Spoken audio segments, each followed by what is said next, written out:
you breathe with me, please? Taking a deep breath.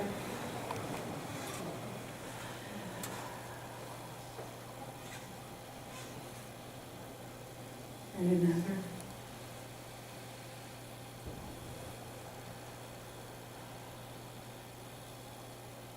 And one more.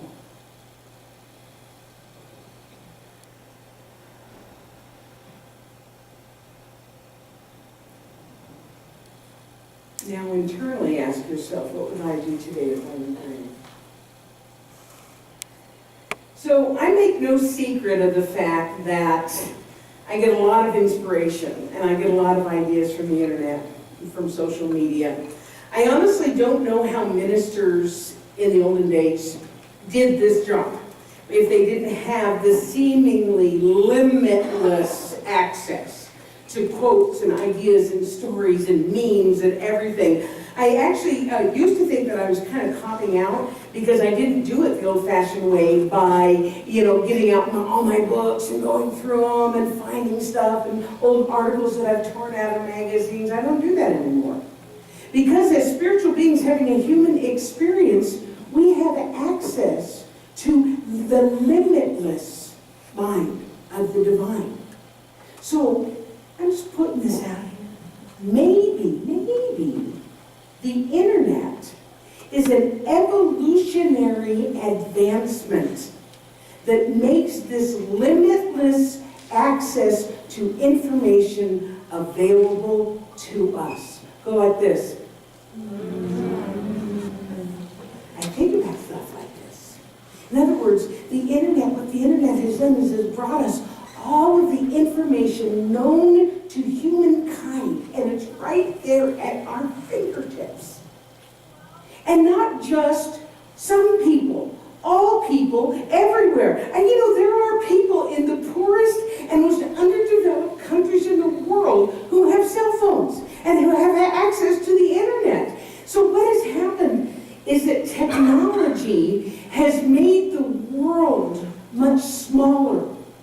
That's why all this talk about borders, in my opinion, is a little bit ridiculous. I mean, where's the border and who says so? When I can talk instantaneously to anybody, I can look at somebody on my cell phone instantaneously anywhere in the world and make a connection. My talk is not about technology, by the way, but I get excited about this stuff because it's made the world so much smaller, but what it's also done is that it's made our knowledge of the world and the information of the world there's so much more. So these are exciting times. Would you agree? Yes. Okay. So all of that to explain where I came up with my idea for today's talk, which is called Stay the Path. Because what happens whenever I see something on Facebook or online, I save it into a file, and then there are some weeks when I know immediately what it is that I'm going to talk about, and other weeks I kind of have to look for a download, right? So I'll go to my file and I'll scroll through them until I find something that hits me. And undoubtedly what happens is that when I get that hit of inspiration, like, yeah, wow, that's what I want to talk about, then it keeps showing up for me over and over and over again during the week. That's what happened this week. You would almost think there was an intelligence at work, wouldn't you? So here's the quote that I found. And we're going to talk about it quite a bit today because it just absolutely blew me away. And that quote, I feel emotion coming up even now. I did not come this far to only come this far. I did not come this far to only come this far.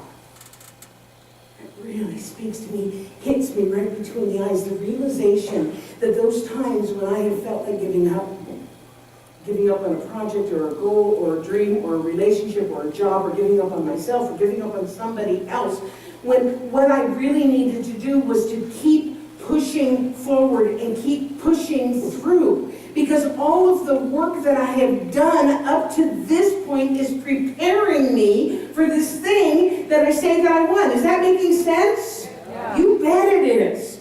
So if the thing hasn't happened yet, it's because I still have work to do. to prepare myself for it. I like this term, I still have steeping. You know, like tea, I still have some steeping to do, some building. I have some deepening, some work to do within myself. Because the one thing that we know for sure is that the universe does not withhold anything from us, ever. The universe does not withhold anything from us. But as Tracy's reading was, and as we've discussed many times, the universe can only provide to us what it can provide through us and as us. We must be willing to accept it. Here's how Ernest Holmes puts it. The Spirit can do for us only what it can do through us. Unless we are able to provide the consciousness, it cannot make the gift. The power behind all things is without limit, but in working for us, it must work through us.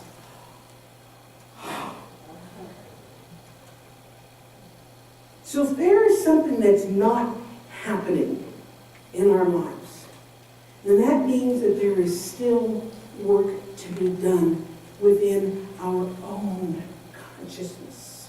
There's still groundwork that needs to be laid in order to make the thing welcome, whatever the thing is.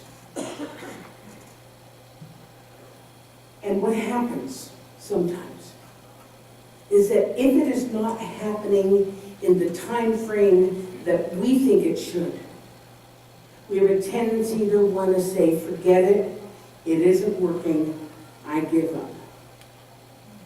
Anybody? And yet again, I did not come this far to only come this far. So it's so important to keep moving toward the idea because we've already come this far. Yes? Yeah. Oh my God! We're already deepening, we're already growing, we're already steeping, we're doing the work, we're making ourselves ready and available for the thing. So if we find ourselves wanting to give up, dear God, I know what I'm talking about here, what we need to do is take a pause. And then reach deep down inside and find that limitless reserve that is always there, remembering again that we didn't come this far to only come this far. So I have a couple of examples. When I said I decided on this idea and then the universe shows up for me, yeah. So two things happened, actually several things happened this week, but two things that happened that really were supporting this topic. And the first one has to do with our new building. Anybody here really, really ready for this thing to be ready? Yeah. Yeah. So I thought it would be finished by Easter. Silly me, right?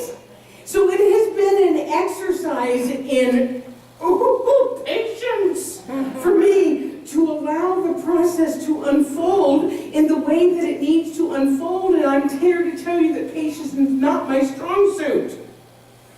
So anyway, the other day, I was at the news center waiting around for what I thought was previously scheduled deliveries of our new stage, getting a new stage, and also our new chairs. Exciting stuff, right? The problem was, apparently, there was a mix-up in communication, and they weren't previously scheduled. There was an assumption that I had made that they were scheduled. That's what I'm choosing to believe instead of somebody screwed it up. But, okay, so, anyway, I'm sitting around there, I've got my little iPad, construction's going on over here. It's the day of the storm, okay? So I'm thinking, well, how are they going to bring the chairs in anyway in the middle of that storm? Anyway, I digress. So I'm there, and I'm getting more and more frustrated. More and more frustrated. And here's what my mind starts to do. Why aren't they here?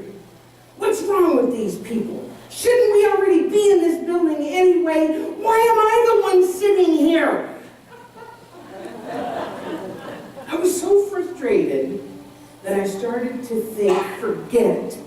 Let someone And then I remembered. I did not come this far to only come this far. Because the truth is, this new venture is without question, an idea whose time has come, without question. For the most part, it's been very smooth. But the big clincher is, folks, I am learning so much. I'm learning about working with the city. And patience. I'm learning about working with teens. And patience. I'm learning about working with contractors and construction workers. And I'm learning patience. So for me to give up, that would defeat all of this work that I've been working for and all of this stuff that I'm learning about myself and leadership and patience. So the only thing for me to do is to stay the path, stay the course, keep my mind stayed on spirit, like we sang about. Because when an idea or a dream is a God thing, like I believe this project of bringing our community together is, then there is an underlying force, an underlying power that's underneath all of this.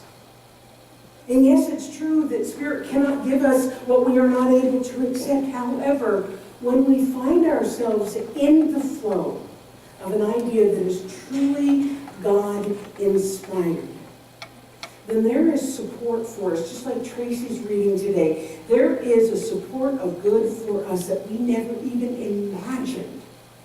And it is work, but it's under the surface. It's behind the scenes, in back of us, it's in front of us. Now that's not to say that delays don't happen, because they do, and challenges and obstacles.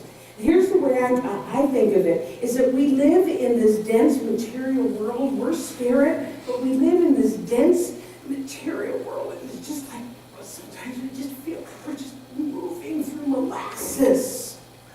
So that's where the frustration comes in.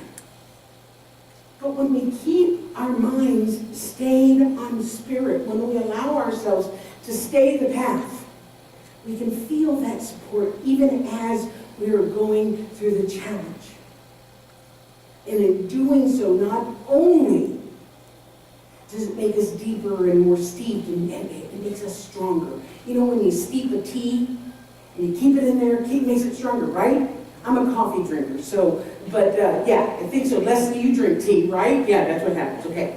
So that brings me to my next story about staying the path. This also happened just this week. So many of you know Kenda Swanson. She's our Uber volunteer, right? Kenda serves on the board of trustees. She teaches Fun Day School. She's our volunteer coordinator. She's a house manager once a month, and sometimes she even helps us set up and break down. I mean, this girl is a jewel, right?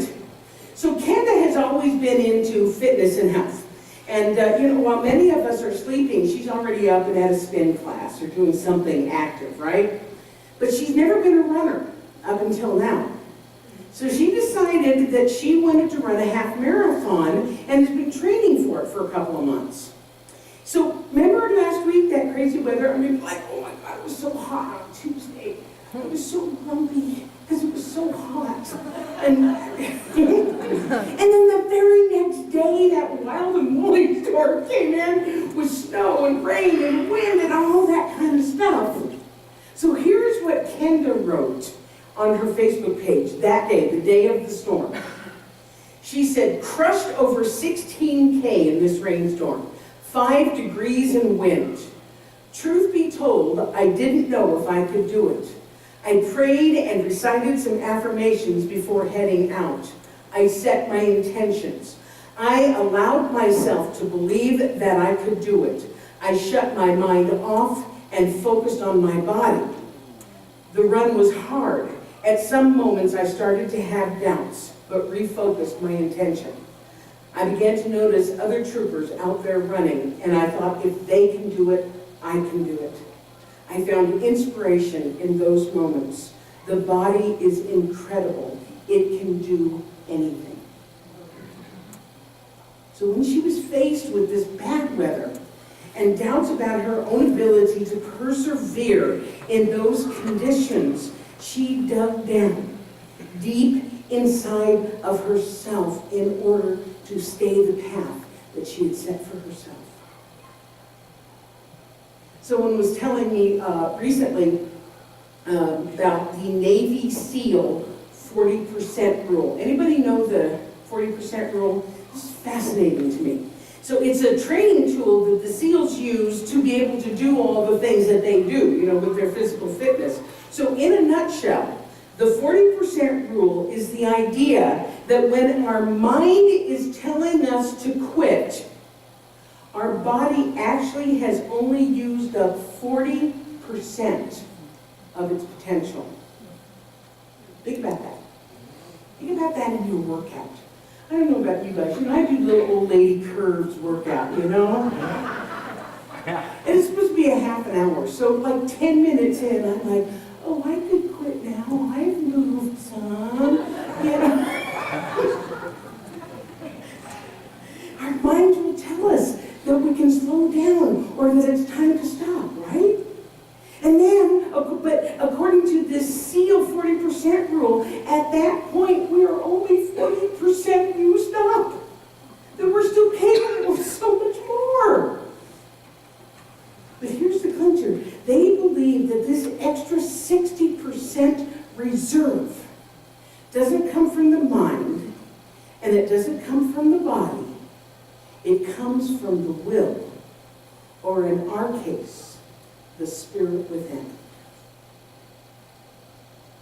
It comes from something deep inside of us that is there and that is supporting us. But we've got to tap into it. I love this quote by Emerson. What lies behind us and what lies ahead of us are tiny matters to what lies within us. I'm going to read that one again because it's good. What lies behind us and what lies ahead of us are tiny matters to what lies within us. Because what lies within us is that limitless wellspring of energy and wisdom and support. It is our connection with our higher self. And it is always there. It is always ready to be called upon.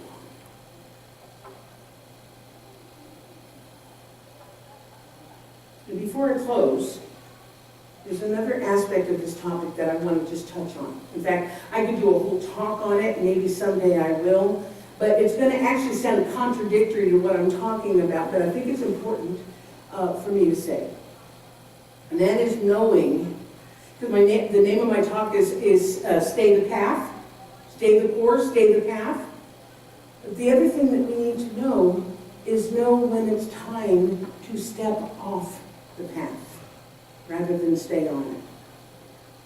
Just as it's important to keep working for something that we're desiring or we're dreaming of, it is also important to recognize when the path we're on is not the right one for us. Perhaps you've experienced that with relationships or with jobs that are no longer serving you, or a goal that you had that you've been working on for a really long time, and then you realize that it's no longer a reflection of who you are. In that case, what I encourage you to do is take a pause and go within and ask, what wants to happen here? Is this for my highest good? Is this path taking me where I'm going to go? Is this the right path? Is this the right goal, the right dream for me? In other words, check in with your higher self, that limitless wellspring of knowledge, and allow it to be your guide. And